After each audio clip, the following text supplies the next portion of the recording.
Bom dia! Sejam todos muito bem-vindos para mais uma transmissão ao vivo na Rede Mundial de Intrigas. Nós somos as Divas da Opressão e estamos ao vivo aqui no YouTube de segunda a sexta, às 9 horas da manhã. Bom dia! O sol já saiu lá na fazendinha. A Stephanie tá tão feliz, tão feliz. Dá bom dia pra galera aí, Sté. Misericórdia, gente do céu. Alguém dá um tapa nessa mulher. Sabe que nem a barata. Pá!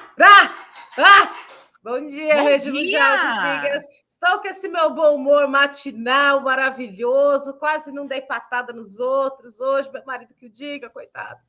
E se não fosse, inclusive, meu marido me acordar, não estaria aqui hoje. Inclusive, tive que logo cedo pedir para Paula paciência, casa irmã em Cristo, Paulo. Vai dar certo. E é isso, né? Começamos essa segunda-feira com notícias maravilhosas, Paula. Maravilhosas, em primeiro lugar, Deus de vida longa ao Alípio, que nos proporcionou essa presença maravilhosa na live de hoje. Beijo, Alípio, aí, tamo junto.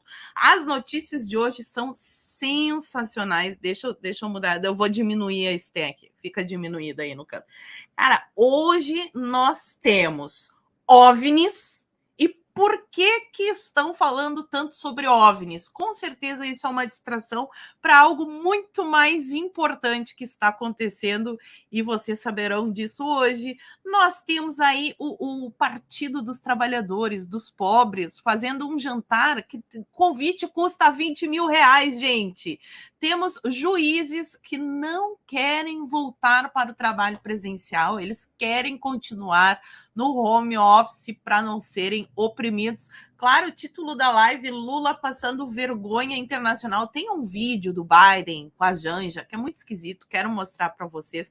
Temos ministros da Suprema Corte participando de evento do MST, o que gera uma certa confusão, né? Vamos comentar sobre isso. Temos também novidades sobre a história da transposição de São Francisco. Desde o início do ano tem saído várias imagens de que estão desligando ali as águas para o pessoal. Inclusive o senador Saltitante comemorou a volta dos carros-pipa. Até então tinha muita especulação, mas agora nós temos uma informação mais sólida para passar para vocês. Temos um caso de doutrinação na escola de revirar o estômago. Temos uma inclusão da OAB que é sensacional. E tem também agora uma nova discussão de que parece que eles querem tornar Deus gênero neutro. Pois é, Deus gênero neutro. Vocês já viram que as pautas estão super interessantes. Quero agradecer a presença de todos aqui nessa manhã. Já vi, a galera do Japão tá marcando presença aqui. Deixa eu voltar desde o início para pegar todos vocês.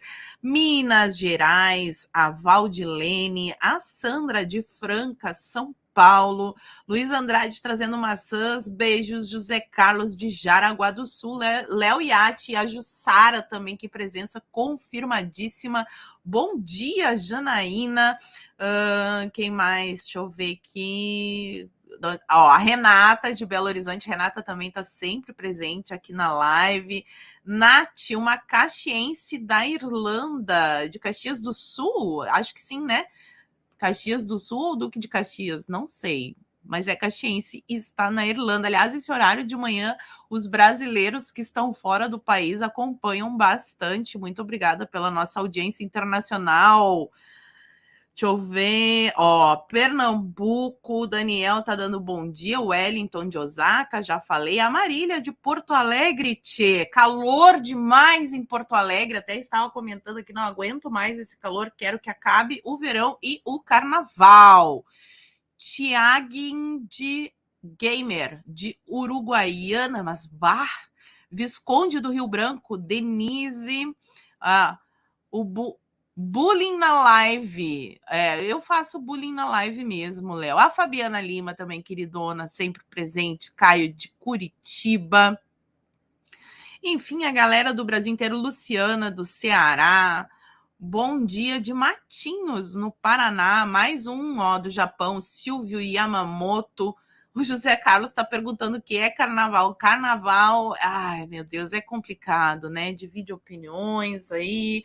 Não curto muito carnaval, mas assim, na minha opinião, quem quer fazer carnaval, que vá, vá fazer carnaval longe, entendeu? Não fique trancando a rua, não fique fazendo atos libidinosos em frente a crianças. Eu sou contra isso. Mas vamos lá. E eu quero pedir também já no início, por favor, pessoal, ajudem a aumentar o alcance. Esse daqui é o meu canal secundário, onde eu faço as lives. O meu canal principal, por uma ordem super democrática, ele está bloqueado ainda no Brasil, bem como o meu Twitter e o meu canal no Telegram. Então, a maneira de vocês entrarem em acompanharem o conteúdo é aqui pelo canal secundário. Faz a tua inscrição, me ajuda a aumentar a relevância, comentando. Qualquer comentário ajuda, e também compartilhando o link dessa live nas suas redes sociais. E também, claro, né? Deixa até eu colocar aqui o meu bannerzinho. Quem quiser contribuir com o meu trabalho para que eu continue fazendo esse trabalho nas redes sociais, por favor, eu peço que venha fazer parte do Clube Marisa, que é a minha plataforma, onde nós temos mais liberdade para discutir certos assuntos. Também tem o clube de leitura, várias outras vantagens. Custa apenas R$ 9,90 por mês. Vocês também podem contribuir através do Superchat. Todos serão lidos. E quem quiser, agora temos o Pix da live. Tá aí o Pix da live. Feito todos os temos que lidar agora com a Paula sendo a mendiga do Pix. Mendiga do Pix. Agora eu vou ser, porque assim, eu sou acusada de ser youtuber Pix, cara. Acho que desde 2000, quando inventaram o Pix, a galera começou a colocar Pix na live. Porque essa daí só pensa em Pix. E eu nem tinha Pix. Agora eu tenho. Agora pode dizer que eu só penso em Pix, porque agora eu tenho. Pronto. Resolvido o problema. Mas vamos lá. Seguinte, é tanta notícia maravilhosa que eu não sei nem por onde começar. Vamos começar aproveitando aqui a presença da nossa representante do meio jurídico. Vamos começar com aquele vídeo sensacional. A OAB, gente, a OAB nomeou um cachorro como diretor. Isto não é um meme. Até então, eu tinha visto a notícia, tinha passado, mas assim, era textos, né? Não tinha saído na Globo, isso só é verdade quando sai na Globo, a gente sabe disso. Então, não tinha uma notícia assim, ou um grande veículo, Revista Oeste, Gazeta, tal, né? Que eu tivesse visto falar sobre o assunto. Mas agora temos imagens. Presta atenção nisso daqui. Eu entrego essa portaria aqui, nomeando o Beethoven, animal não humano, da raça Shih Tzu, absolutamente incapaz, filho biológico da doutora Idamara. Doutora Idamara é a tutora do Beethoven. E o Beethoven, ele vai ser o nosso diretor estadual da Coordenadoria Fiscal de Combate aos Maus Tratos da Ordem dos Advogados do Brasil, Seção Minas Gerais. Isso é histórico, isso nunca aconteceu em nenhuma comissão de nenhuma OAB no Brasil. É a primeira nomeação de um animal não humano que está acontecendo. E isso é graças ao nosso presidente Sérgio, que nos acolhe, né, que acolhe a pesquisa, que acolhe essa reconstrução de paradigmas. Olá, pessoal. E aí, Estel, ela toda orgulhosa ainda, o que tu achou dessa reconstrução de paradigmas histórica, inédita, né? Um cachorro diretor da OAB. É o neopaganismo chegando à máxima potência, é isso que eu acho. Enquanto os alunos de direito se matam para passar na prova da OAB, etc., né? A gente tem aí um cachorro, né, sendo nomeado. Mais engraçado é que saiu a notícia no Conjur, né? Conjur é um dos sites assim, oficiais, né, para a turma do direito faz pesquisa. E a parte que me chamou a atenção foi a seguinte: Beethoven Fernandes Moreira, o cão, é agora diretor estadual da Coordenadoria Fiscal de Combates aos Maus Tratos da CDA.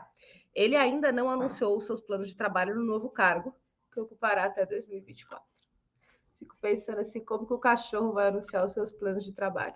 Eu não sei o que ele vai fazer. Ele vai correr atrás do carteiro? Ele vai anunciar uma diminuição no preço da ração? Eu não entendo. Eu sinceramente não entendo como ele vai anunciar os seus trabalhos para 2024. Então, obviamente, né, vai ser por meio da tutora. A história do cachorro realmente é uma história triste, ele perdeu um olho lá no pet shop, mas independente de história triste ou não faz o menor sentido nomear um cachorro para a diretoria da OAB, ainda que seja uma nomeação, aspas, simbólica, porque não é uma nomeação simbólica, o nomeado é ele e quem vai exercer os trabalhos é a dona dele, porque para mim não existe tutor de cachorro, é a dona dele, porque para mim cachorro é semovente, é bicho, é coisa, não é, né? Ai, cara, sabe? A gente chegou na esquizofrenia total e completa. Então, é isso. Do mesmo jeito, Paula, eu vou dizer a opinião de uma pessoa que gosta muito de cachorro, tá? Eu crio cães desde que eu nasci. Então, eu fiz curso de adestramento, banho e tosa, para cuidar dos meus animais. Do mesmo jeito que a gente está vendo esse aumento de suicídio na infância e na adolescência por causa da agenda, a gente também está vendo cães cada vez mais estressados, tá? E morrendo cada vez mais cedo de problemas decorrentes de serem tratados como seres humanos. Então, você vê aquelas raças pequenininhas que não param de tremer, que não param de latir. Isso é basicamente o estresse de ser tratado como um humano. Você vai passear num shopping, o cachorro está dentro de um carrinho de bebê. Não, cara, para com isso, pelo amor de Deus, sabe? Você tem, de um lado, esses problemas, você tem, do outro lado, os problemas de gente que não tem a menor condição de lidar com um cachorro grande, e de raças como Pitbull, Rottweiler, e também cometendo o mesmo erro, né, de tratar como seres humanos, passeando com eles soltos, da coleira, sem focinheira, e os acidentes, né, acontecendo, como o cachorro atacando outros animais ou crianças, que cada vez mais recorrente isso está acontecendo. E aí eu pergunto, o problema é da raça? Não, o problema é do dono. Eu, inclusive, sou favorável, nesse caso, a uma legislação mais rígida para esse tipo de criador, né? Para quem quer ter pitbull, tem que provar que tem condição psicológica de ter um pitbull, porque o bicho é uma arma. Porque se não provar isso, que não tem condição de ter um pitbull, não dá para ter um pitbull. A pessoa que quer ter um porte de arma, quer secar, que ela tem uma série de testes para fazer, você precisa provar o manejo. Para mim, deveria ser a mesma coisa com cachorros desse tipo de porte de raça. Mas não, o que a gente vê é o quê? Cada vez mais os animais, sobretudo de estimação, cães e gatos, sendo alçados ao título de, aspas, seres humanos, sendo passíveis, inclusive, de ser nomeados como diretores. E aí eu te pergunto, aonde que a gente vai chegar ainda? Eu não sei. Paula? E eu vi agora aqui um comentário da Leide Pereira falando que em Londrina o prefeito tem um assessor cachorro. Aí eu fui procurar a matéria e achei aqui, ó, vocês estão vendo na tela, cachorro se torna assessor de gabinete do prefeito Marcelo Bellinati em Londrina e posa com crachá. Então, assim, não é um caso isolado, é realmente risível uma coisa dessas, mas isso tem um porquê e isso também faz parte dessa esquerda globalista. Em primeiro lugar, eu quero saber, esses cachorros, eles vão ter salário? Também vai ter salário para o cachorro, o assessor ganha salário, está na folha de pagamento. E a Esté mesmo citou, na legislação são semoventes, né? Não são seres humanos. Então, eu amo cachorro, eu tenho um pastor alemão gigante. Quando eu saio na rua, assim, as reações são muito engraçadas. Ou os cachorreiros, né? O pessoal que curte cachorro, ai, meu Deus, que lindo! Ou então o pessoal atravessa a rua porque morre de medo. Então, eu tenho consciência que quando eu vou sair com o meu cachorro na rua, eu tenho que ali usar um enforcador, porque ele é manso, principalmente o pastor alemão, que é uma raça que é muito inteligente, dificilmente, né, acontece esses ataques, mas eu tenho consciência que se o meu cachorro avançar para cima de uma criança, ele pode matar uma criança, e bicho é bicho, ele é imprevisível, de repente, sei lá, a criança faz algum movimento brusco e o cachorro se envareta, e eu tenho que ter condições de segurar o bicho. Então, realmente, esses animais de grande porte são um perigo. Mas voltando aqui à agenda esquerdista, a parada é a seguinte, eles querem colocar o ser humano como tendo o mesmo valor de um animal, e a vida humana, ela tem mais valor do que a vida de um animal. E não adianta vir com essas generalizações. Ah, mas tem pessoas que valem menos. Se você é cristão, me desculpa, mas tem que entender que a vida do ser humano, ela vale mais do que a vida de qualquer outro animal. E no momento que a gente equipara, aí começa a vir essas agendas, como, por exemplo, a agenda verde, em que a gente tem que proteger o planeta. O ser humano é um problema para o planeta, porque ele está destruindo a natureza. E aí a gente vê todas essas derivações de leis, esse cenário internacional que daqui a pouco a gente vai comentar do Lula, querendo dividir a riqueza da Amazônia. Aí a galera lá, os europeus que desmataram todas as florestas para se desenvolver, a Europa só é desenvolvida hoje porque teve esse desmatamento. A gente não está defendendo aqui, óbvio, né?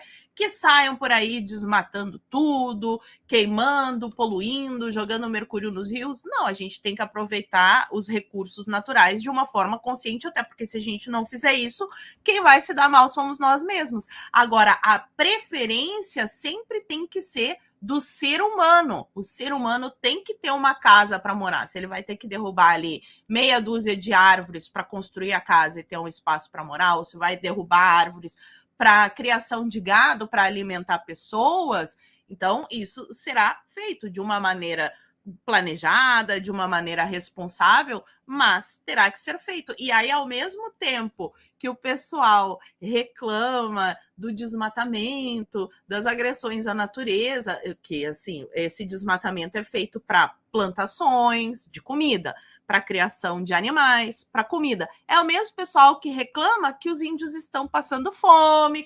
Então, são coisas incoerentes que só cola na cabeça de pessoas que realmente nunca pararam para pensar sobre o tema. E é aí que a esquerda ganha votos, né? Principalmente entre os jovens que não conseguem, assim, mensurar todas as consequências, as legislações e tudo o que vai acontecer, inclusive para a própria pessoa que vai pagar muito mais caro pela comida, porque aí tem agora o imposto verde, porque tem que ter uma norma ESG, não sei das quantas. Aí somente empresas grandes que conseguem ter esse recurso financeiro para cumprir as legislações. Então, isso também favorece ali os metacapitalistas, aqueles super empresários que não querem concorrência de pequenos. Então, tem toda uma derivação. Parece uma coisa besta, mas é aquilo que a gente sempre fala aqui na live, da agenda cultural, da formação de bases, do esclarecimento da população, porque é muito fácil de se deixar levar por uma agenda dessa. Afinal de contas,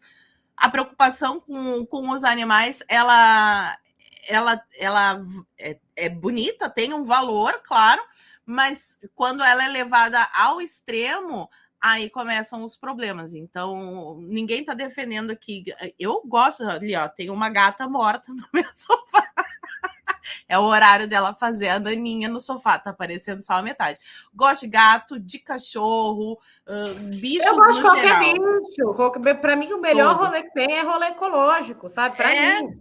Sabe? Eu pegar minha família, fazer uma trilha e eu tô falando a real, assim, eu gosto disso.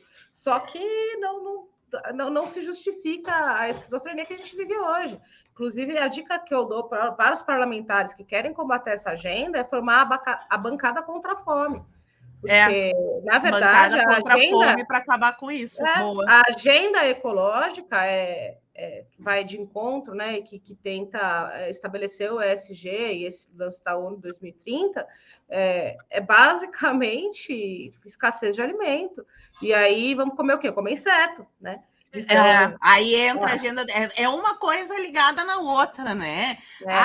A mudança climática, o imposto global, que aí vai ter que pagar imposto para uma entidade, pessoas que a gente nem sabe quem são, quem foi que votou nelas, ninguém votou nelas, né? Aí tá pagando imposto lá para os grandes milionários, enquanto o pobre vai pagar mais caro pela comida. Então seria muito interessante uma frente parlamentar contra a fome. Atenção, deputados, assessores da direita. Cara, a gente dá tanta dica aqui, que só não algumas são ouvidas, hein? Hã? Algumas são ouvidas. São, já vamos mostrar aqui, inclusive, por falar em dicas, já vamos pegar esse gancho e vamos falar da Esté Papaiano, que ela tem, eu morro de inveja porque ela tem Twitter, eu não tenho mais. Eu estava até comentando aqui antes da gente entrar que o meu Twitter ele tá bloqueado para quem é do Brasil não consegue ver meu Twitter, só quem tá fora do país, mas tem mais algumas coisas assim. Eu não consigo retweetar minha postagem, eu não consigo fazer thread, eu não consigo postar mais de uma imagem, que eu faço muito de postagem no Twitter de dois prints que mostram a hipocrisia da esquerda. Não consigo mais, sabe? Tá uma tristeza o meu Twitter, tá uma tristeza. Mas a Esté Papaiano me representa lá no Twitter. E o que aconteceu foi o seguinte, vamos começar do começo. Ó, no dia 9 de fevereiro, o Lula o Dilma e a Canja fizeram um encontro de influenciadores digitais no Palácio Planalto. Olha só, bastante comida, tô vendo aqui bastante comida na mesa, né? Então isso aqui tudo tem um custo. Como essas pessoas foram parar lá em Brasília? Qual foi o critério para convidar essas pessoas? Vi gente chorando porque ficou de fora da lista, né? Não foi convidado.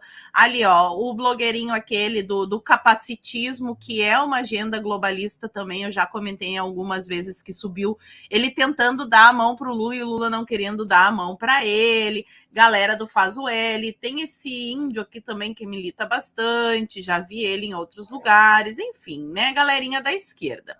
E aí, a Esté Papaiano postou o seguinte: pedido de requerimento de informação para saber se passagem, hospedagem e alimentação foram custeados pelo Poder Executivo Federal. Marque seu deputado para ele produzir o RI valendo. Então, assim, no mínimo, essa comida toda que vocês estão vendo aqui na mesa, com certeza saiu do dinheiro público. Essa comida que está aqui na mesa, né? Vamos ver se saiu mais alguma coisa. E eis que aparece lá Nicolas Ferreira, ele fez um requerimento de informação, aqui tá pequeno, mas ele tá pedindo para todos os custos, passagens, blá, blá, blá, blá, blá, blá. Esté, comenta aí tu que foi a autora do pedido para os nobres deputados. Cara, eu compartilhei com aquele meme lá do Casemiro, do Casimiro. Isso aqui esquece, isso aqui é elite, porque o Nicolas, o que tem mais importante no requerimento dele e nesse atendimento que ele fez ao pedido que eu coloquei no Twitter? Ele não se ateve só à questão da onde saiu o custeio. Ele também perguntou quais foram as pautas da reunião. Então, ele fez um requerimento bem mais completo do que aquele que eu sugeri. Então, esse requerimento ele fica público, tá? Ali no site, nos requerimentos, você consegue ver pelos requerimentos dele, e qualquer um pode acompanhar. Foram mais de 48 horas de voadora da esquerda, gente. Vocês não têm noção. Todos os verificados, aquelas páginas de fofoca, desmentiram o Bozo, caramba, tudo, deram voadora no menino por causa disso, e eu acabei tomando voadora de tabela, né? Em decorrência disso. Só por essa reação que a esquerda teve, já deu para ver que o menino acertou e acertou bem, acertou no meio, acertou bonito, acertou gostoso. E é isso aí que a gente espera deles, né? Então, me parece que o Nicolas, ele está não só tendo proatividade de pensar e raciocinar nas coisas que ele vai fazer, tá? Não estou falando da lacração de rede social, isso é uma coisa completamente diferente de outra coisa que é o trabalho parlamentar. Então, ele não está pensando só no que ele está fazendo, porque ele já teve algumas iniciativas sem precisar ser provocado, como, por exemplo, a questão do Lula em hotel. Outro exemplo foi a Frente Parlamentar pela Juventude. Então, além disso, ele está demonstrando que ele está ali para ouvir a base, né? Então, isso foi maravilhoso, porque o tweet inicial ele teve uma interação razoavelmente alta, mas mesmo antes da interação ficar alta, ele realmente ele respondeu, ele teve a proatividade de fazer o negócio. E assim, sexta-feira, 10 horas da noite, ele estava respondendo tweet para falar: gente, cumpri, tá aqui, vamos ver o que eles vão responder. Paula? Eu tô louca pela resposta e justiça seja feita. Quando eu vi essa história do encontro com os influencers, a gente conversou aqui e, claro, né, temos alguns contatinhos. Eu tenho o contato do Gustavo Gayer, deputado, fui direto lá, né? Ó, deputado, queremos isso aqui. Por quê? A gente vai cobrar, como eu falei desde que foi assim anunciado o resultado da eleição. Iremos cobrar os deputados, iremos aplaudir todos que trabalharem e os que estiverem fazendo merda, nós iremos cobrar. Então, eu pedi para o Gustavo Gayer, ele me respondeu na hora, ó, o Nicolas já entrou com o requerimento, a gente vai acompanhando e eu estou apoiando ele. Então, parabéns, deputados, é isso aí. Vi também muitos deputados ocupando a tribuna, né? O André Fernandes, eu vi o Gustavo Gayer, vi o Nicolas, vi a Júlia. Teve mais alguém? Eu não consegui assistir todas as sessões, mas assim, se tiver faltando alguém, é só falar aqui nos comentários para quem que a gente deve dar crédito, quem é que vocês acham que está trabalhando bem, quem não está trabalhando bem, que a gente está aqui para cobrar mesmo os parlamentares que recebem muito bem para fazer justamente esse trabalho. E eu estava assistindo ontem o programa 4x4 e o Nicolas Ferreira participou desse programa e ele falou assim, o pessoal reclama muito que eu uso o TikTok, mas como é que eu vou falar com os jovens se eu não usar o TikTok? Então, vamos assim, ó, não é que o deputado não possa fazer um post falando. Acontece que o nosso problema está com deputados que fazem o papel de jornalista, que passam o dia inteiro dando notícias nas suas redes sociais, de preferência notícias bem polêmicas para gerar engajamento, e que não apresentam trabalho. A gente vai lá na timeline do deputado, é só notícia. Ele pega lá um print, pede para a equipe dele fazer uma imagem bem bonitona, um card bem bonitão, né, para botar lá nas suas redes sociais e gerar engajamento, e a gente não vê nenhum trabalho, não assinou nenhum documento, não fez nenhum requerimento, e, meu querido, nós não queremos comer nossos cachorros, os cachorros do assunto passado que nós não queremos comê-los. Então, não queremos morar num país socialista e aqui, os parlamentares da direita têm que trabalhar e trabalhar muito. Serão aplaudidos e elogiados por todo o bom trabalho também. Tem o ônus e tem o bônus. Não tem que nos aguentar enchendo o saco, mas também aí quando responde, quando apresenta requerimento, quando ocupa a tribuna, a gente aplaude também. E aí a dica de sempre, né? Deputado, senador, quer lacrar? Usa a tribuna e gere o que, Estel? O que eles geram na tribuna? Notas taquigráficas. As notas taquigráficas. Nós queremos notas taquigráficas. As notas taquigráficas, elas geram um registro histórico de Estado de que a esquerda não está falando sozinha, né? Então, toda vez que a esquerda ela sobe na tribuna, ela chama o Bolsonaro de genocida, né? Chama a gente de fascistoides ou coisa parecida, é gerado histórico disso, é gerado registro histórico, né, de Estado disso. Então, se não tiver alguém ali para fazer o contraponto, todas as vezes que isso acontecer, acaba virando verdade em algum momento. Inclusive, os deputados da esquerda essa semana querem uma discussão sobre o que vai poder ou não ser dito na tribuna, porque quando sobe esses nomes, e aqui o pessoal lembrou também da Ana Campanholo, gente, eu não vi nenhuma ação agora da Ana Campanholo, mas a Ana Campanholo sensacional, a CPI daquele caso da menina, ela é uma pessoa culta, ela sabe o que ela está fazendo, lidera a bancada, a Ana Campanholo... Não, a assessoria da Ana é fora de série, cara. A assessoria da Ana a equipe, assim, ó, a gente tinha que ter no mínimo umas 5 anos por estado. É que existe um problema agora que as bancadas, tá, e as lideranças ainda não foram formadas. Então, em decorrência disso, diversos trabalhos e diversas sessões elas estão sendo suspensas, tá? Então, pode ser que seja o caso de Santa Catarina. Não sei, porque como não é meu estado, eu não estou acompanhando ativamente. Mas eu sei que na Câmara dos Deputados e aqui na Assembleia Legislativa, isso está acontecendo com certa recorrência, porque estão barrigando para depois do Carnaval, né?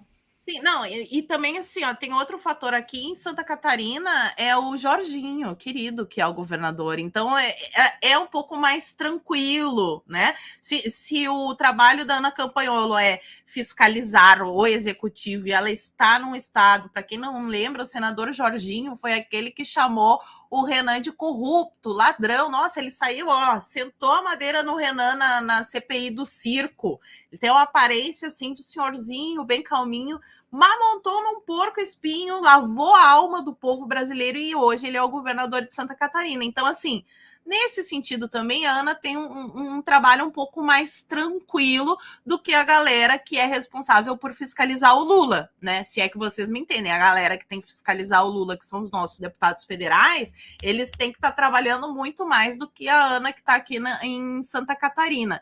E eu comecei a falar e não terminei, mas essa semana vai ter uma discussão na Câmara dos Deputados, porque a esquerda está nervosa, porque a galera da direita, né, os nossos deputados que estão subindo para falar, eles chamam o Lula de corrupto, de ladrão, e aí eles estão dizendo que isso é ofensivo. Passaram 4 anos chamando o Bolsonaro de genocida, de tudo que é jogando futebol com a cabeça do Bolsonaro, fazendo o diabo 4, aí agora eles não querem que lembrem o passado do Lula, porque é disso que se trata, né? Porque a Operação Lava Jato existiu, o Petrolão existiu, o Mensalão existiu, teve dinheiro devolvido, isso não foi uma ilusão coletiva, e eles não querem que lembrem as pessoas, em especial os eleitores jovens, né? O PT gosta muito do jovem, porque um jovem, até uns 25 anos, ser socialista, a gente compreende, é normal. Agora passou dos 25 sendo socialista aí, que é um problema. Mas vamos andando aqui com a pauta, porque o assunto que dominou a internet no dia de ontem foram os OVNIs. Teve um balão da China sobrevoando os Estados Unidos. Teve também um balão da China que sobrevoou aqui a América do Sul. E agora, nesse final de semana, a galera começou a falar sobre OVNI. Parece que a China disse que tinha um OVNI. O Uruguai disse que tinha um OVNI. Os Estados Unidos, inclusive, abateram o OVNI e agora saiu essa matéria dizendo que eram balões espiões da China. A informação é do Democrata... Ai, meu Deus do céu, como é que eu... Esse democrata aí que vocês são, o Chuck Schumer, acho que é assim, é o líder da maioria no Senado, e os objetos foram identificados no Alasca e no Canadá. Ok, galera, já falando, né, são os ETs que vieram nos salvar, blá, blá, blá, blá, blá, blá. Não necessariamente um objeto voador não identificado é de um extraterrestre, tá, pessoal? Mas o principal não é isso, não é isso. O principal é que esse assunto foi levantado, aí aqui, né, nas vozes da nossa cabeça, a gente imagina, para esconder uma outra pauta mais importante. Toda vez que eu vejo essas pautas meio loucas, o pessoal discutindo, eu fico pensando, isso daí tá estranho, eles estão querendo esconder alguma coisa. E assim, pode ser que eles estejam querendo esconder isso daqui que saiu, eu só vou ler para vocês, porque saiu no Reuters, tá? Então, não é fake news, ó, agência Reuters, e quase ninguém falou sobre isso daqui. Vagões de trem descarrilhados em Ohio são drenados, os produtos... a tradução automática é horrível, mas vamos lá, vamos tentar. Vagões de trem descarrilhados em Ohio, cheios de produtos químicos tóxicos, são drenados em meio à evacuação em massa. O que aconteceu foi que esse trem ele estava carregado de uma substância altamente cancerígena, né? Um produto químico tóxico, que é o cloreto de vinil pressurizado, um gás altamente inflamável e cancerígeno. E aqui foi justamente numa zona produtora de alimentos. E aí eu achei também esse outro post aqui. Aí eu começo a procurar as coisas dos perfis que eu sigo da gringa para saber o que é que tá rolando. O que tá rolando é isso aqui, ó. Peixes e gado mortos sendo relatados a até 160 quilômetros do local. Jornalistas que cobriam a história foram presos. O que diabos está acontecendo? E aqui tem algumas imagens da explosão. E o que me espantou bastante também foi o fato de jornalistas sendo presos nos Estados Unidos, né, Esther? Que treta muito louca essa. Nossa, isso daí, você passou no grupo, eu fiquei fascinada nesse negócio, fascinada no mau sentido, né? Nesse negócio da hora que você passou até quase 3 da manhã, cara, pesquisando. O pessoal tá chamando isso de Chernobyl americana. porque foi de uma proporção tão grande, a coisa está estão correndo tanto para encobrir, que eles apelidaram de Chernobyl americana. Então, a turma quer saber what the hell's going on? É a pergunta que mais se faz lá, e são justamente essas pessoas que estão relacionando essa questão dos OVNIs com isso, como sendo uma cortina de fumaça, né? Ah, tá, vou falar de OVNI, sendo que isso aqui está acontecendo, entendeu? E pelo que eu li, me parece que já teve contaminação de toda a área de água e solo de uma cidade específica, que é East Palestine, o nome, se não me engano, que é uma cidade de Ohio. E água e solo contaminados, os animais já começaram a morrer em decorrência disso e tiveram que evacuar a cidade, tá? Pelo que eu li. Para vocês terem ideia da coisa, tá? Da dimensão da coisa, aquele filme Erin Brockovich, a Erin Brockovich, de verdade, a pessoa Erin Brockovich, teve que aparecer e falar coisas sobre isso e pediu para as pessoas: acreditem nos seus olhos, tomem cuidado com a imprensa, saiam daí, só saiam daí, não tomem água, não fiquem vacilando aí, não. Então, a Erin Brockovich, ela está postando, ela está tweetando sobre isso o tempo todo, e ela está em contato, né, com a população local para ver o que vai se fazer com isso. Então, você tem a conspiração da empresa, dona dos compostos químicos, junto com o governo local, e parece que isso escalonou a nível Washington, tá? Então, é grave a situação, é bem grave de verdade, grave a ponto de compararem com Chernobyl. E tá esquisito, né? Porque a gente não tá vendo cobertura, a gente não tá vendo. E estão relatando que não dá para saber se isso é verdade ainda, tá?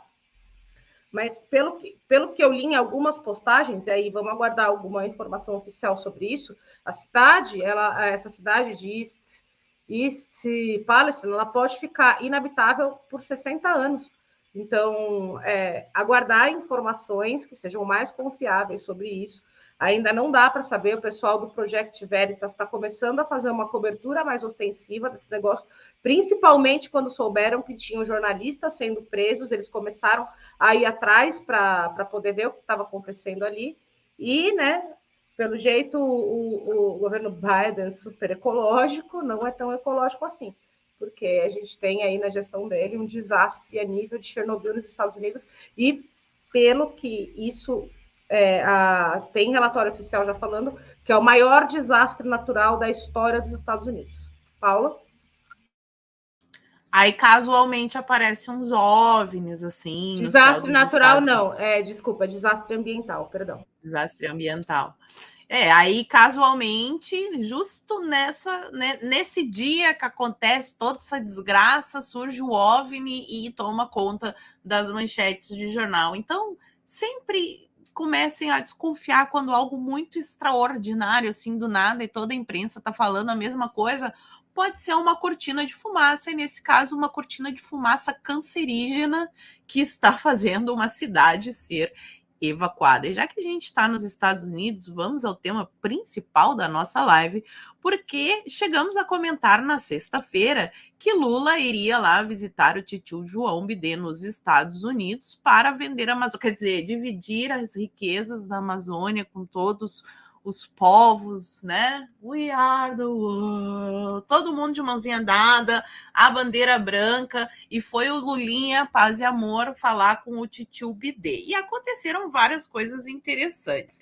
A primeira delas é essa daqui, né? Matéria do Diário do Poder.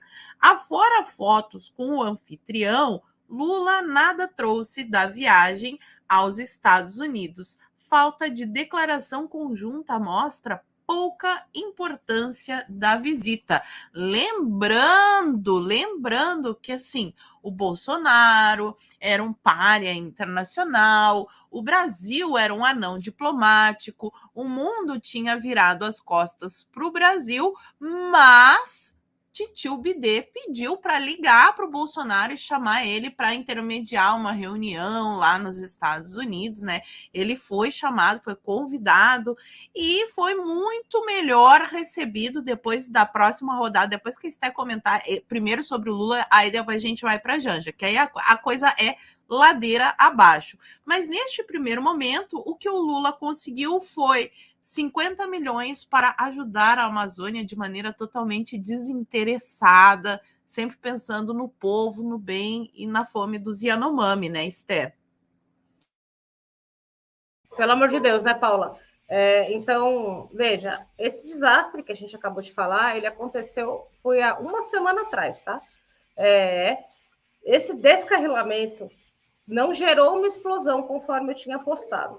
Foi o próprio governo que escolheu botar fogo na coisa toda ali, tá? Porque informaram que se tratava de um, aspas, desgaste seguro. Mas isso virou um pandemônio, tá? Então, a gente tem, tá, o presidente do Brasil que está falando que ele vai fazer uma agenda primária para negociar com o cara que é presidente da maior potência do mundo, que simplesmente acabou de protagonizar o maior desastre ambiental do país dele há uma semana antes. E pera, a esquerda ela quer me fazer acreditar que esses 50 milhões de dólares eles vão ser porque eles são bonzinhos, porque eles estão interessados na fome dos Yanomamis e na preservação da Amazônia. Não só não faz sentido, como a gente sabe também que não é verdade. A gente só não sabe o que foi negociado ali debaixo do pano e talvez a gente nunca saiba. Ou, quem sabe, daqui, né, a 2, 3, 4, 5 anos a gente vai vir a saber alguma coisa sobre isso. Para além, né, dessa questão da Amazônia, e eles também discutiram sobre a preservação da democracia e as questões raciais, tá? Me parece que foram negociações, foram conversas, né, de menor potencial só para encher linguiça, tá? Porque se a gente for falar de preservação da democracia, a gente está falando do Biden, então, que é um cara que o governo dele também estão prendendo o jornalista por querer dar notícia. Eles querem dizer para mim que eles querem preservar a democracia também, outra coisa que não faz sentido. Aí você tem eles falando da questão racial. A questão racial nos Estados Unidos nunca teve tão polarizada. Então, essa turma da agenda do nós versus eles, e que quer restringir a liberdade de expressão das pessoas, que o egresso etílico nomeado foi discursar. E aí a gente tem também o que? A imprensa servindo como relações públicas, né, do egresso etílico. Então, para não dizer que ele não conseguiu nada, portais como o Globo e jornalistas como Eliane Cantanhede disseram que agora sim o Brasil tem potencial para ser convidado para o R7. Agora vai, hein? Então, a gente está no agora vai. Vamos ver se agora vai ou se agora foi, né, Paula? Eu até estava buscando aqui, ó, o Biden pediu ao Congresso 37,7 bilhões para a guerra na Ucrânia, né? Foi aprovado um pacote de 45 bilhões de dólares para ajudar a guerra e 50 milhões para ajudar a Amazônia de maneira totalmente desinteressada, né? Sempre pensando nos mais pobres e nos mais trans e nos mais indígenas e nos mais oprimidos. Mas não foi só isso, porque lá na visita tem um vídeo aqui que ele é sensacional. Assistam esse vídeo e me digam se vocês não acham alguma coisa estranha nele, tá?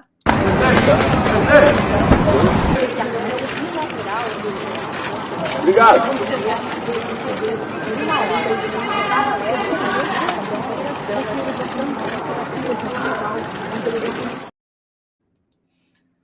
Acho que rolou um assédio ali, né? O Biden, não sei se vocês notaram, o Biden deixou o Lula passar e pegou na mãozinha da Janja. Achei meio afrontoso o Biden na frente do esposo pegando a mãozinha da Janja. Mas sobre a Janja ainda tem mais uma, porque a Janja tomou um fora da primeira-dama dos Estados Unidos, né? Elas tinham marcado, vamos tomar um chá das 5, nós, primeiras damas. Não sei se foi porque o Biden resolveu pegar na mão da Conja, mas a primeira-dama dos Estados Unidos cancelou o encontro porque disse que ficou doente. Aí, mais uma vez, né? quando Michele Bolsonaro esteve nos Estados Unidos, ela não só foi recebida ali pela primeira-dama, como tirou foto, inclusive, abraçada, né, Esther? Ah, cara, esse pessoal, acho que o negócio do ficou doente é quase uma redundância, né, Paula? Porque, assim, sinceramente, os Estados Unidos conseguiu eleger um cara senil, cara. É um cara que cai da bicicleta parada, é um cara que cumprimenta o ar. Sem brincadeira, eu acho que eu nunca vi, acho que essa é a época do mundo, eu nunca vi o mundo numa situação política tão absurda. É absurdo. E aí a gente teve, né, nosso ex-presidente, Bolsonaro, que com todas as suas qualidades e defeitos, ele fazia o que precisava ser feito. A gente tinha Michele Bolsonaro, cuja empatia, simpatia e carisma eram, né, conquistavam gregos e troianos, isso incluindo, né, comunidade internacional, a ponto de não só ela conseguir esses encontros com a primeira-dama dos Estados Unidos, mas ela conseguir esse tipo de interação. E aí, hoje, a gente está vendo o quê? Uma imprensa que está tentando passar um pano, né, no Brasil, um pano que não existiu, literalmente, eles costuraram um pano inteirinho para passar, né? O Biden, ele tinha aspirações de que o Lula se manifestasse com relação à guerra da Ucrânia, de uma maneira mais enfática, se posicionando para a Ucrânia. E aí o Lula não fez isso, né? Ele ficou neutro, porque ele tem questõezinhas da Rússia, ele tem o dinheirinho do Biden que ele quer para poder, né, fazer aquela divisão maravilhosa com os companheiros, né? Acho, não sei quem disse isso, né? E aí ele diz: teremos que formar uma comissão para poder a democracia e acabar esta guerra. Só que, quando a gente volta no tempo e a gente lembra que Bolsonaro pensando no Brasil, no caso, porque o Bolsonaro tem um grupo político muito bem individualizado, né? Como o Lula também tem, mas o Bolsonaro ali, ele teria mais interesses em se manifestar na questão da guerra da Ucrânia se fosse só por razões ideológicas. Quando ele se manteve neutro, para não prejudicar o Brasil com questão de fertilizante, para não prejudicar o Brasil com a relação Estados Unidos-Brasil, porque a gente sabe que Biden é a OTAN e, né? O que a imprensa fez a não ser encher o Bolsonaro de voadora? Agora é o Lulinha democrático, veja bem. Ele foi discutir a democracia. Cara, é a era da esquizofrenia. Então, é evidente, né? Eu não estou dizendo que eu gostaria que o egresso etílico nos colocasse em mais um problema internacional neste caso. Não é isso que eu estou dizendo. O que eu estou fazendo aqui é a comparação do tratamento, né? Então, Lula se mantém neutro em decorrência, né, que a gente sabe do que ele quer o dinheiro de um e não quer se manter mal, não quer se manter ruim com o grupo político do outro. E a gente teve um presidente pensando no país, questão de fertilizante. Poderia ter se manifestado, seria excelente para ele se ele tivesse feito isso, mas ele escolheu não jogar o Brasil, mas não, esse cara aqui é o mal e esse daqui é o bom, tendo praticamente as mesmas atitudes de se manter neutro. Cara, a gente chegou na era da esquizofrenia de fato, sabe? A realidade não é o que vocês estão vendo, a realidade é o que a imprensa diz. E ai de quem duvida. Paula? Eu só gostaria de ter visto o Lula repetir a declaração dele, que ele fez durante a campanha, de que esse problema aí entre Rússia e Ucrânia seria resolvido sentando numa mesinha do bar e todo mundo tomando uma cervejinha. Ele podia ter soltado essa ideia pro titio Bidê lá, né? O que será que os norte-americanos achariam dessa declaração? Incluindo a galera da esquerda lá. O que será que eles pensariam sobre isso, né? E mais, o que será que eles pensariam se o Lula fizesse um discurso reclamando da autonomia do Banco Central brasileiro. O que será que os norte-americanos pensariam disso, né?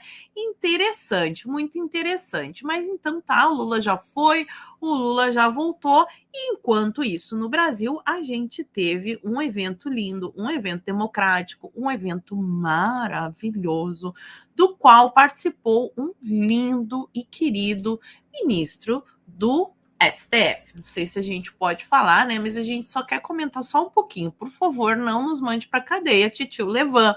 Porque em evento do MST, o Lewandowski esteve presente, mas não só ele esteve presente. Ele chamou o movimento, o MST, de exemplo e criticou a democracia liberal burguesa. E aí eu fiquei pensando assim na minha cabecinha de leiga, de uma pessoa que não é da área do direito, mas nós temos algumas ações no STF que dizem respeito a esse negócio de demarcações de terra e terras e invasões de terras, e o MST é parte, e daí o ministro, que no caso faz o papel de juiz, dá essa declaração, no mínimo antiético, né, Esther? Não, é crime de responsabilidade mesmo. Uai? Caramba, a legislação ela é clara que um ministro do STF não pode exercer práticas político-partidárias sob pena, né? Sob o risco de incorrer em crime de responsabilidade. Porque os crimes de responsabilidade eles são de rol taxativo, tá? E aí, esse cara, Lewandowski, ministro maravilhoso, lindo, te amo, faz um troço desse. Mas quer dizer, isso aí virou, na verdade, já virou uma constante comum, né? Porque, infelizmente, a gente tem um Senado acovardado, a gente tem um Senado acadelado e que não vai fazer nada e não faz nada e deixa rolar, entendeu? Então, eles deixam com que os ministros cometam crimes para que os próprios crimes deles, dos senadores, não sejam punidos. E eles possam continuar cometendo os crimes deles ali, debaixo dos panos. E é isso. Mas daí eu pergunto, ele criticou a democracia? Ele está atacando a democracia? Eu acho que talvez, para a gente começar a discutir sobre isso é uma coisa que tanto parlamentares quanto base precisam discutir, como que a gente vai começar a comunicar essas coisas para a sociedade? Porque a gente está, assim, com um problema muito sério na questão de comunicação, a questão de saber colocar a narrativa para que os cidadãos entendam o que está acontecendo. Cidadãos de fora da bolha, tá? Estou dizendo. Então, como que a gente vai comunicar isso, na realidade? É desse jeito? É nesse tipo... Lewandowski chama o movimento de exemplo e critica a democracia liberal burguesa? Ou será que já não está na hora da gente começar a dizer, veja, Lewandowski, como esquerdista, participa de movimento ideológico da sua base? Afinal de contas, se eles querem exercer práticas político-partidárias, quem pariu o Mateus que o balance, né? Tudo bem que esse ditado ele não é um ditado ipsis literis assim, mas no fim das contas, é disso que se trata, né? Ele está junto do grupo político dele, fazendo aquilo que ele costuma fazer desde que o mundo é mundo, porque o Lewandowski ele é uma cria de tudo isso, né?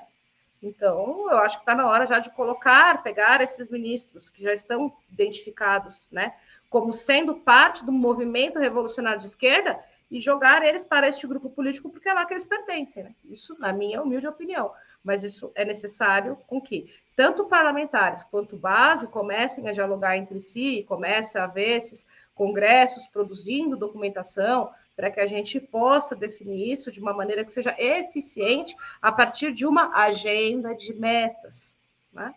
Paula?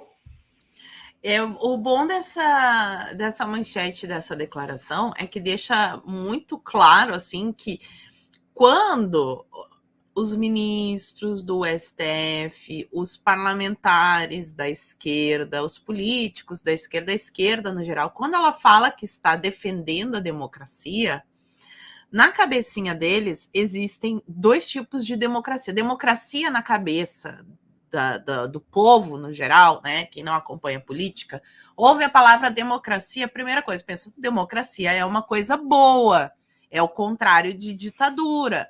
Na ditadura tem lá o ditador que manda e o povo tem que obedecer. E na democracia, o povo é livre e limita as instituições. Numa regra geral, não pensa nesse nível de detalhe, mas no geral ele pensa, o povo é livre, né?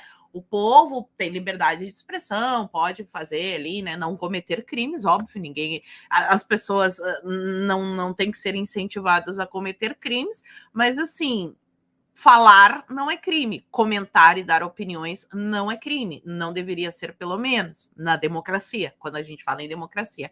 Mas na cabeça da esquerda tem quando eles falam democracia, somente democracia, eles estão querendo dizer socialismo, né? Quando o Lula vai aos Estados Unidos para defender a democracia junto com o Biden, eles estão indo lá defender o socialismo, seja o socialismo globalista, um socialismo marxista, mas alguma forma de coletivismo.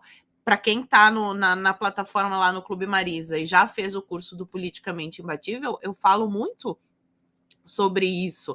A diferença entre a esquerda e a direita, em linhas gerais, é que a esquerda defende um Estado com muito poder, que vai limitar ali o cidadão, vai dizer o que o cidadão pode dizer ou não, qual é o medicamento que o cidadão vai tomar ou não, que vai aumentar impostos, né? Isso que a esquerda defende, um Estado grande, muitos funcionários públicos dependendo do Estado, muitos funcionários públicos controlando a vida do povo que não faz parte da elite dos funcionários públicos. Lembrando aqui, claro, que nós temos pessoas boas que fazem um bom trabalho no serviço público, mas aqui eu estou fazendo uma generalização até para poder comentar o assunto, porque se a gente não faz uma generalização, a gente não pode comentar o assunto. E quando ele fala em democracia liberal burguesa, aí é essa democracia que a gente pensa. Só que ele só esqueceu o seguinte: Lewandowski, Lula, Janja, esse pessoal, eles são a elite, eles não são povo. Eles não podem estar brigando com a burguesia porque eles fazem parte disso. Eles fazem parte da classe que tem dinheiro e poder. Eles não são povo, eles se dizem representantes do povo, mas o que tem de popular um ministro da Suprema Corte? Ele não precisa nem enfrentar o povo nem no aeroporto. Aqui no Brasil tem salinha especial, tem os aviões especiais, então eles vivem num outro mundo, não sabem nem que cheiro que o povo tem. E aí, quando vão nessas reuniões aí, eu fico impressionada, é que tem gente que acredita mesmo que eles estão lutando contra o privilégio dos ricos, dos homens brancos. Meu Deus do céu, que loucura! Como é que uma pessoa vai ver ali? Eu vou pegar até o exemplo do Lula. O Lula é um homem branco, rico, e que vive mamando na teta estatal. Qual é o grande emprego que o Lula teve aí fora da política? Ele foi metalúrgico. Ninguém fica milionário sendo metalúrgico. Ninguém usa um relógio de, sei lá, que custa o preço de um apartamento, de um carro, um preço de um carro. Ninguém usa um relógio que custa o preço de um carro sendo metalúrgico. Ele conseguiu todo esse dinheiro sendo político, o que também é muito estranho. Porque, assim, normalmente, com salário de político, não tem como ter essa vida luxuosa, né? Então, é muita burrice da galera revolucionária, hipocrisia, loucura, dissonância cognitiva, lutar contra o privilégio branco votando no Lula. É um negócio assim que não dá para entender, não dá para fazer as conexões. E ainda falando no judiciário, olha só essa matéria aqui também. Essa daqui vem lá da Revista Oeste, maravilhosa, adoro a Revista Oeste. Juízes e servidores resistem à volta do trabalho presencial. Sindicato e associações acionaram o Conselho Nacional de Justiça alegando, presta atenção nisso aqui, alegando prejuízos à rotina e ao ambiente familiar. Mas assim, é muito bom, né, Esté? Porque o salário no judiciário é dos melhores salários do Brasil. A galera que trabalha na iniciativa privada já voltou a tempo. O legislativo agora que acabou com o trabalho remoto, que eu achei que demorou bastante. Mas o pessoal da justiça não quer mais voltar para o trabalho normal. O que a gente pode comentar sobre isso? Cara, é assim, eu não sei quais as qualidades de servidores, tá? Com exceção dos juízes, que já está bem claro aí que tem juízes e servidores.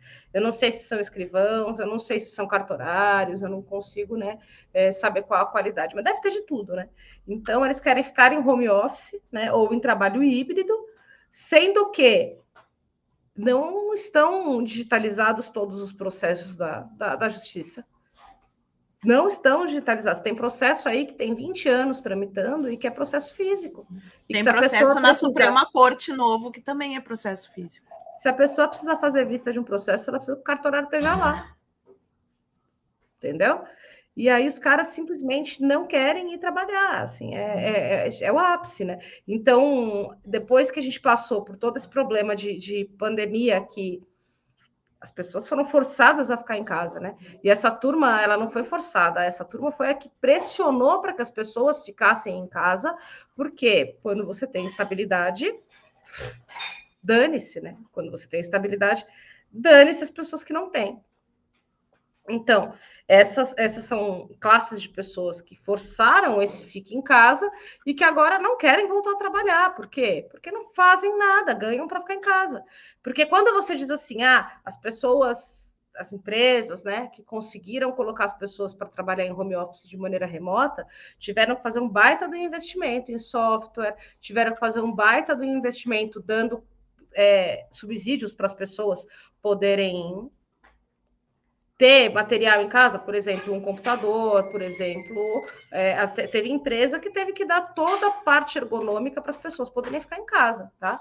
Algumas empresas sequer vão retornar a trabalhos presenciais porque entenderam que você corta custo, né, deixando o trabalhador em casa. Mas isso não significa que o serviço público tenha algum tipo de razoabilidade, porque o serviço público ele demanda com que você atenda ao público. Tá? É a mesma coisa que eu falar que a vendedora do shopping agora vai ficar em casa. Não vai. Não vai, não faz sentido.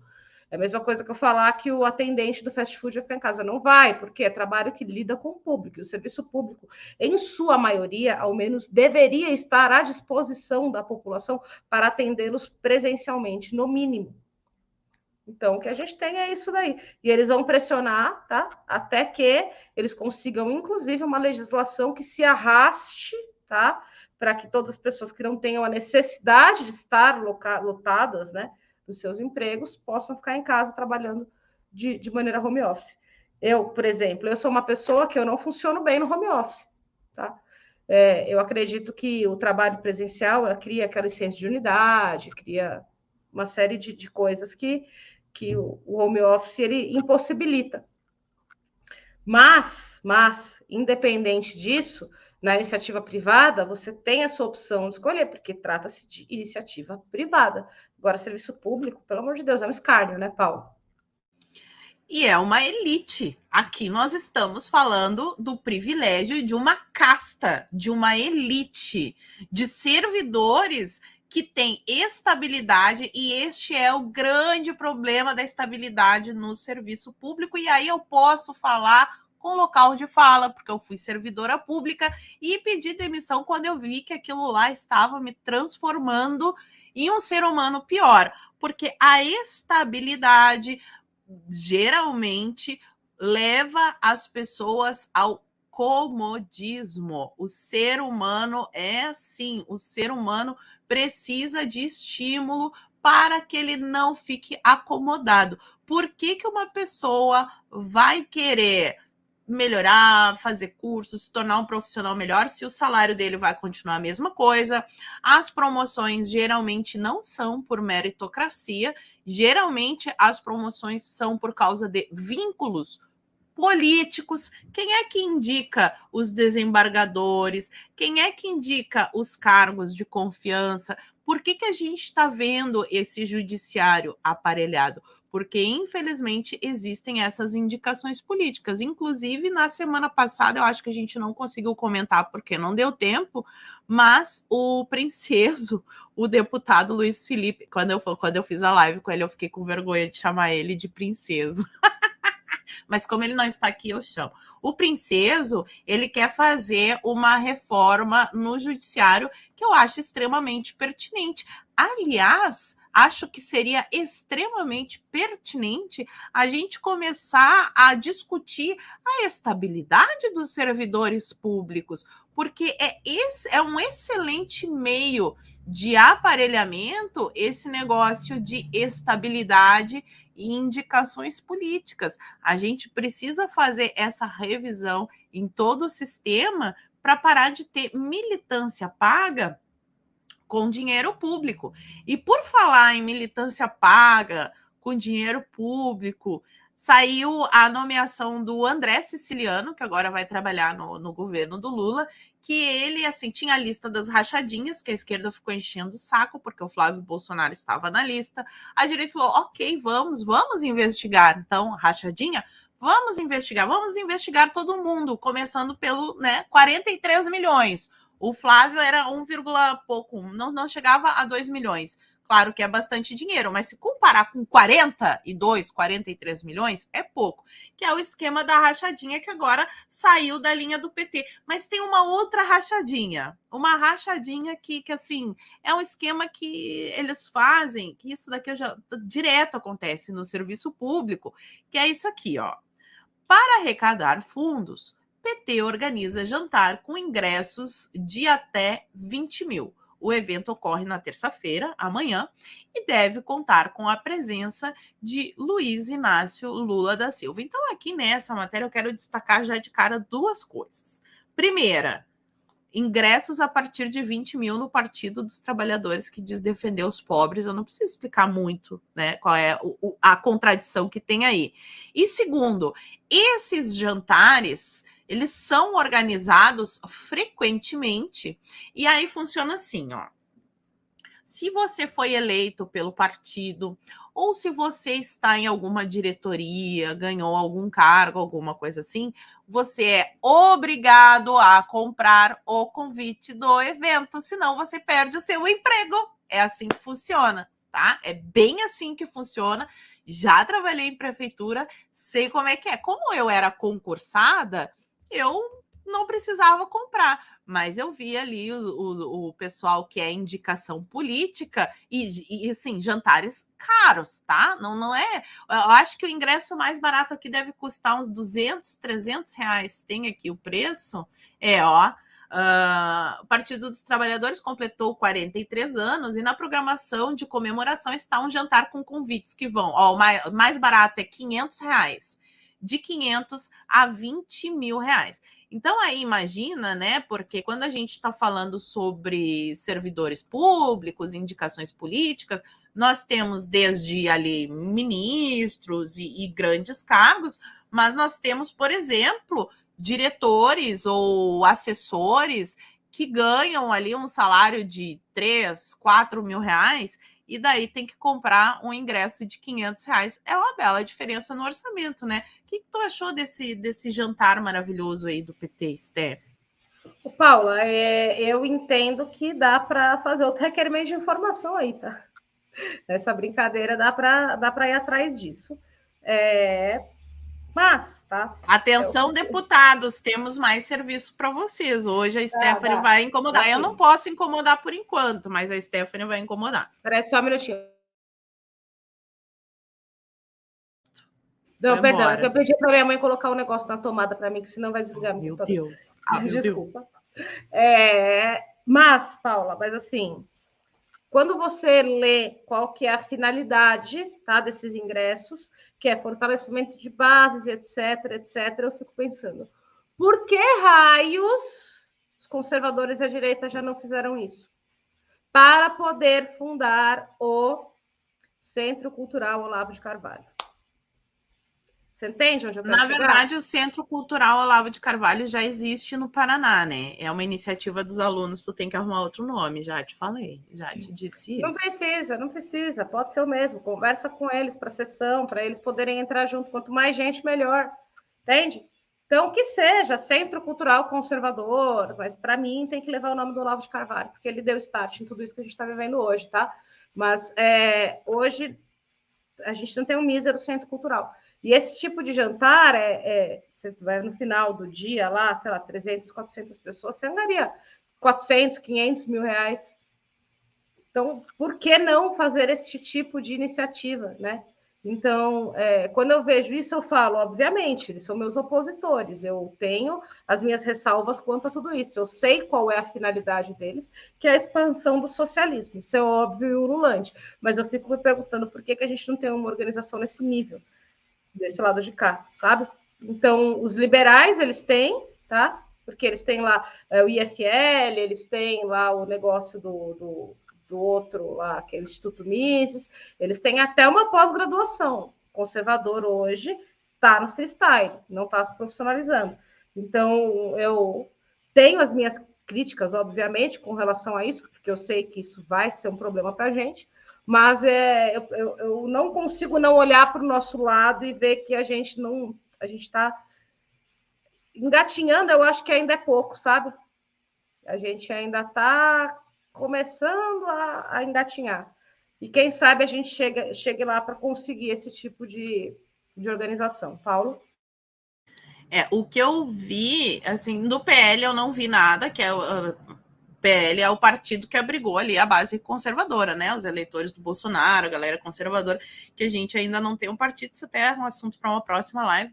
Mas aqui, o PL eu não vi nenhuma iniciativa parecida com essa, e aqui para mostrar ao pessoal eu até grifei, ó. A programação do PT começou no último domingo, dia 12, já tá rolando programação, com conferências, debates, oficinas culturais e shows no Centro de Convenção Ulisses Guimarães, em Brasília.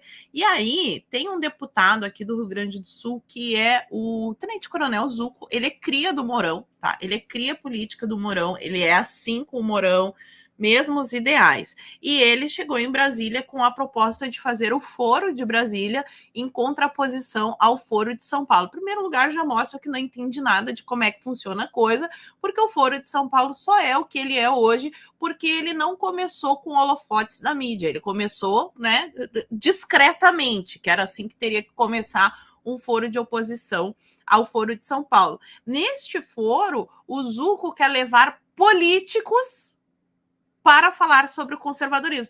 E aí que eu quero que vocês entendam, né, o quanto faz falta uma formação e uma assessoria decente. Mas também vindo da cria do Mourão, eu vou esperar o quê?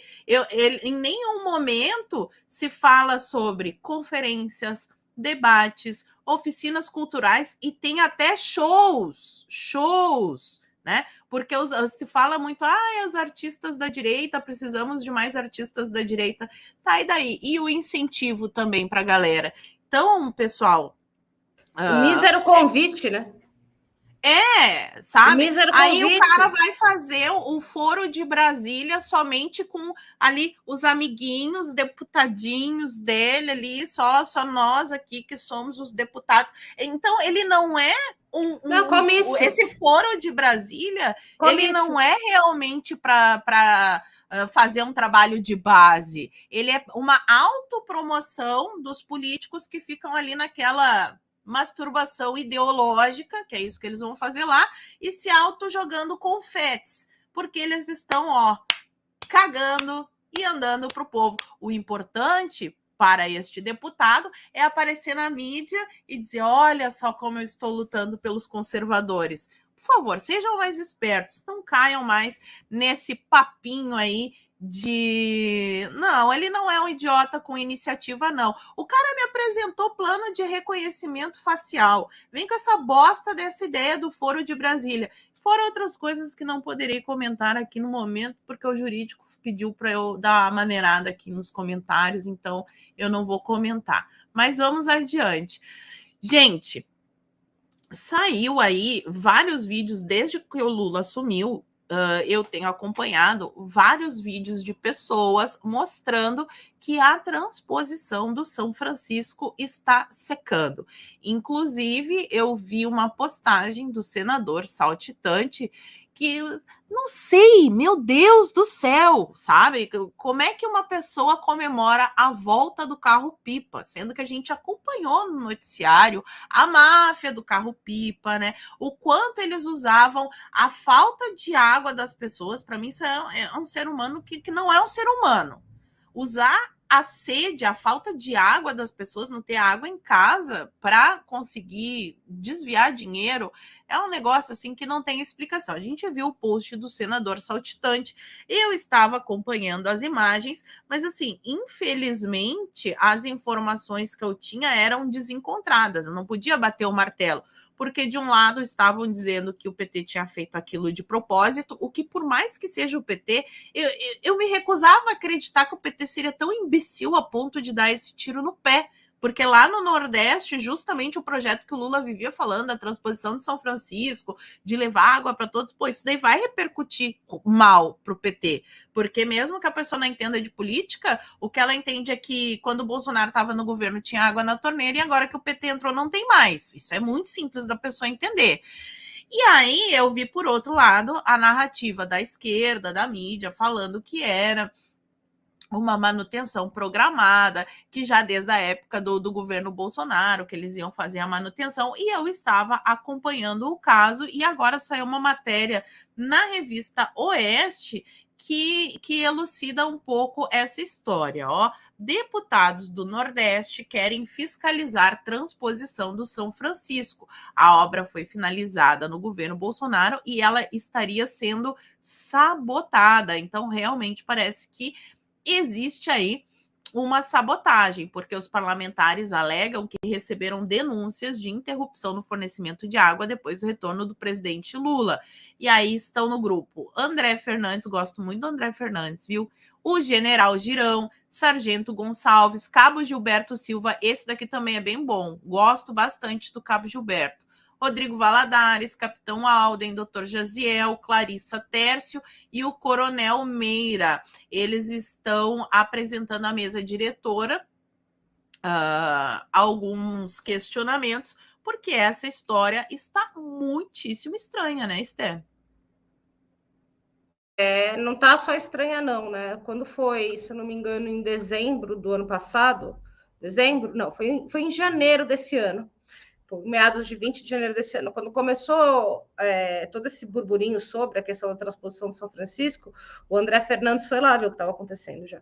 Então, ele já foi em loco ver o que estava acontecendo. Provavelmente ali ele deve ter tido algum problema, alguma barreira para conseguir, né, as informações. Mas ele conseguiu as informações e fez até uma thread bem compilada no Twitter, deixando claro que eles iriam manter a coisa fiscalizada, tá? Eu achei, assim, de uma iniciativa ímpar isso que eles fizeram, tá? Coronel Meira, André Fernandes, essa deputada Tessia, o nome dela é Tessia?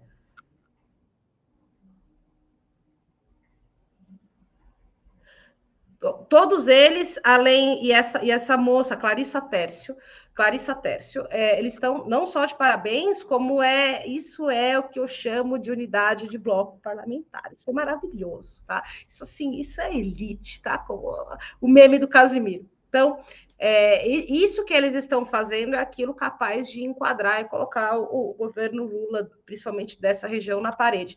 E eu acho que se eles estenderem isso que eles estão fazendo e dialogarem com a Assembleia Legislativa e Câmara dos Vereadores locais, aí eles vão dar um salto gigantesco. Porque se eles começarem a mandar, por exemplo, é muito fácil, aspas, você dialogar com o vereador local, tá? Emenda parlamentar, vamos conversar, vem cá, o que a gente pode fazer para melhorar? Vai ter eleição ano que vem, quem são os conservadores que estão aqui? Unidade de bloco, preciso de uma fiscalização constante, quero você dentro da casa das pessoas. Aí a gente está falando de uma profissionalização no Nordeste do Brasil, que é coisa que a gente jamais viu, tá? De uma turma conservadora. Então, vou mais uma vez parabenizar esse bloco, sobretudo aqueles que eu já conheço, que é Coronel Meira, André Fernandes e essa moça aí, Clarice Tércio, ela me impressionou bastante. Paula? Estão de parabéns, realmente. A gente vem falando desde o ano passado da importância dessas frentes, né? A gente está vendo aí algumas iniciativas que são bacanas, essa daqui é uma delas. Então, continuem fazendo um bom trabalho, porque a gente está precisando realmente. E imagina, né? Voltar à indústria da seca. É claro que tinha um porquê. A gente teve várias notícias. Eu vi aqui no chat, o pessoal estava dizendo que eles usavam um caminhão com terra para dizer que estavam levando água, mas o esquema que eles mais faziam é que o caminhão-pipa recebe um dinheiro, para quem não é do Nordeste, né? O caminhão-pipa recebe um dinheiro para levar a água lá para a cidade X. Então, eles têm um rastreador no caminhão e, através daquele rastreador, é comprovado que o caminhão fez o percurso. Eles colocavam 3, 4 rastreadores dentro de um carro e faziam as rotas para comprovar que eles tinham levado a água, quando, na verdade, só tinha dado um passeio com um rastreador no carro. E, claro, aí se desviava muito dinheiro público, toda essa indústria da seca, e eu entendo que isso faz sentido para um político corrupto, desviar esse dinheiro e tudo mais, ok. Mas, depois que o Bolsonaro terminou essa obra, regredir é um tiro no pé, como eu falei para vocês. Até então, antes do Bolsonaro, era mais fácil eles emplacarem a narrativa de que nós estamos com... Sempre o socialista sempre vai botar a culpa em algum fator externo, né? Então, nós estamos numa recessão mundial, é a crise do petróleo, é os Estados Unidos que fizeram não sei o quê, é o Banco Central com a taxa de juros, é a taxa Selic. Eles pegavam e emendavam ali uma explicação, e a pessoa que não acompanha a política, né, caía. Agora, tinha água na torneira quando o Bolsonaro era o presidente. E agora que o Lula é o presidente, não tem mais. Isso é muito difícil de explicar. Então, realmente, isso é um tiro no pé da própria esquerda fazer esse tipo de coisa, né? E agora tomem aí o engove, o estomazil de vocês, porque eu vou mostrar um vídeo de uma cena, eu não sei em qual escola é essa, mas é de embrulhar o estômago. Prestem bem atenção no que essa professora vai dizer, ok? Mulheres, pobres, negros, indígenas, comunidade LGBTQ. Eu tenho uma minoria, gente. Eu sou pobre. Sou pobre também como você. Eu não gosto de ouvir Deus e família. Deus e família. O cidadão tá morando que o outro vai fechar a igreja nunca. O PT ficou 16 anos na igreja, ou no governo. O PT foi de 2002 até 2016. 14 anos, nunca fechou a igreja, pelo contrário. Bolsonaristas. Esses fudidos. Aí você vê lá o Daniel Alves, não sei se coordenação. Baianos, não sei. Da Copa do Mundo, casa foi lá na Espanha, estuprou a moça no banheiro. Estuprou a moça. Quem que ele é? Quem que ele apoiou? Bolsonaro. Eu assisti essa reportagem. Igual Neymar. Parece que foi outro também. Eu não tô falando que na esquerda não tenha macho escroto, não. Claro que tem. Sabe por que existe macho escroto? Que aí já é outra conversa sobre... É por causa do patriarcado. Que aí já é outra aula sobre o patriarcado. Macho escroto tem mesmo. Porque a sociedade passa pano pra mão. Enquanto a mulher se ferra. Nós, mulheres, nos ferramos na sociedade patriarcal. Por que é chamado patriarcal? Porque o homem sempre manipulou tudo. Apesar da gente gerar, a gente gera a vida, o homem sempre manipulou as mulheres. Manipulou até hoje. Porque a mulher... Tadinho do Adão! Ai, Adão! Entender que às vezes o primo seu te tocou de uma forma que não deveria te tocar. Entender que uma pessoa está te olhando de uma forma que você não pode. A dúvida principal que eu fiquei, Stephanie, qual é a matéria que essa professora estava lecionando? Eu não sei qual é a matéria, eu não sei qual é a escola. Eu tô desde, acho que sábado, que foi quando viralizou esse vídeo, questionando, perguntando de onde que é essa escola aí, para a gente poder, né, ir atrás dos deputados e poder dar sugestões, né, para sugerir algumas coisas. Mas, assim, até agora eu não consegui descobrir nem escola, nem matéria, nem professora, nem nada sobre isso. Mas é aquela história, né, Paula? infelizmente, a gente também viu que aí nos últimos anos pouco se falou sobre o combate à doutrinação em sala de aula. Muito pouco se passou sobre isso, né? Essa questão aí do patriarcado que ela falou e tudo mais, infelizmente, existe uma tendência a aumentar bastante em decorrência da aprovação daquela lei Maria da Penha vai à escola. Então, infelizmente, agora a gente tem um tipo de doutrinação que está institucionalizada que a gente não vai ter como combater, que agora está na lei, saca? O tal do Maria da Penha vai à escola ficou extremamente subjetiva, é uma semana inteira, tá? Que vão fazer feminismo na sala de aula, a gente não vai ter como combater, porque agora a legislação está posta, né? Então, para os deputados que estão aí, vai ser difícil. Se eles puderem apresentar um projeto de revogação para que isso saia da legislação, é desejável, né?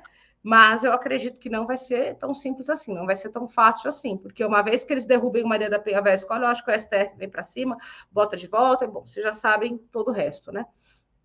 Então, eu também queria saber, se alguém tiver informação de qual é a escola, por favor, me passem aí nos comentários que eu tento postar lá no meu Twitter e ver se alguém toma alguma providência. Paulo? É de uma covardia. É de uma covardia. Pelo que eu olhei ali, provavelmente é uma escola pública, porque tinha distorção idade série. Se você, o meu olhar, né, já vou direto no foco. Mas assim, se vocês observarem no vídeo, as crianças, os alunos, a maioria dos alunos, me parece ser uma turma ali de sexto ano, e tem um dos alunos que ele é muito maior do que os outros, né? Ou ele cresceu demais, o que pode acontecer, mas me parece distorção idade série, me parece um aluno bem mais velho do que os outros. Então, acredito que isso tenha acontecido dentro de uma escola pública, pelo perfil. E, assim, quando a gente fala sobre doutrinação ideológica na sala de aula, a gente tem episódios que são mais sutis e difíceis de detectar, e a gente tem esses episódios aí que são escancarados. Qual é a matéria? Ela é professora do quê? História, português, matemática, geografia? Qual é a matéria que ela estava dando, né? E esse é o grandíssimo problema do socioconstrutivismo, porque no plano de aula, essa professora pode colocar temas de interesses políticos, blá, blá, blá, blá, blá, e ela justifica no caderno de chamada, inclusive, esse bando de bobagem que ela falou. E é de uma covardia tão impressionante, porque aqueles alunos que estão ali, eles não têm o embasamento teórico e a maturidade suficiente para compreender todo o bando de besteira que aquela mulher falou. Eles não conseguem, em primeiro lugar, eles não sabem o que de fato é o tal do patriarcado que ela diz.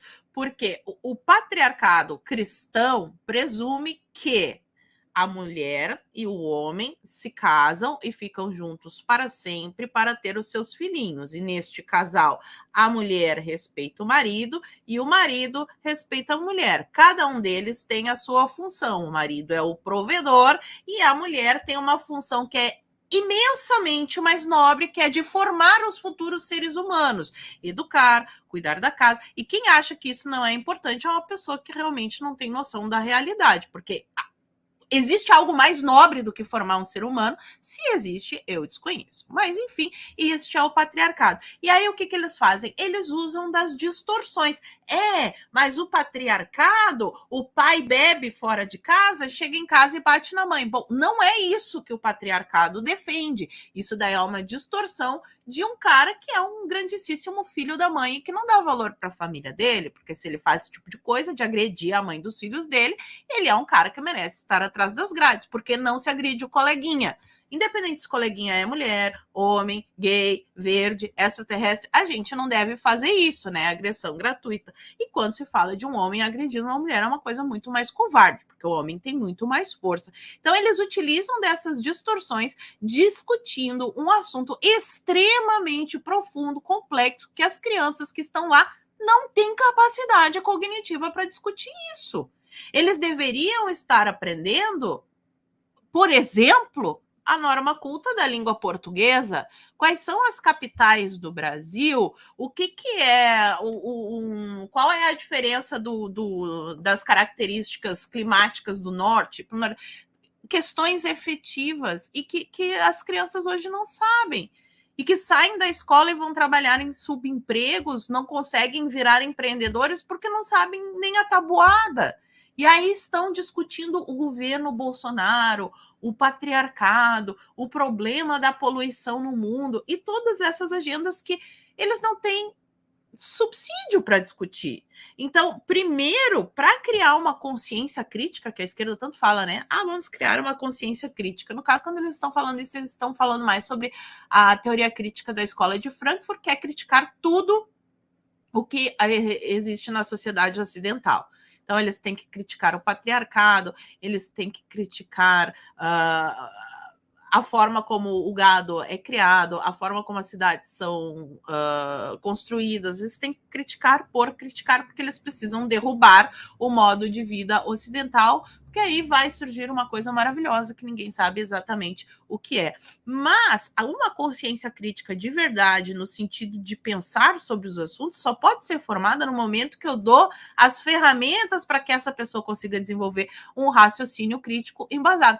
Eu pergunto, será que esses alunos que estavam lá na sala de aula, que eu acredito que seja do 6º ano, se não é por aí, de 5º a 7º ano, será que alguma vez na vida eles já leram um livro? Pode até ser o Harry Potter. Aqui, tá valendo até o Harry Potter. Será que eles já leram algum livro? Será que eles têm bagagem suficiente para discutir esses assuntos?